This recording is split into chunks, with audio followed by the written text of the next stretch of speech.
Want to remove the background from a photo on your iPhone, but not sure how? I'm Jessica, and in this video, I'll show you how to remove the background from iPhone photos.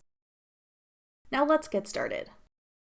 To remove the background from a photo on your iPhone, first open the Photos app. Find the photo you want to edit.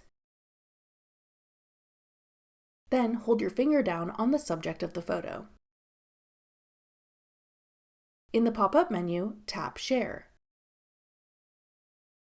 In the menu that appears at the bottom, select Save Image. A new copy of your photo with the background removed will be saved to your camera roll. That's all it takes to remove the background from a photo on your iPhone. Want to learn more about editing photos on your iPhone? Check out this tutorial next. Click the video on your screen now to watch. Thanks for watching. If you found this video helpful, we'd love it if you'd hit the like button below and subscribe to our channel. We put out great new tech tutorials like this one every day.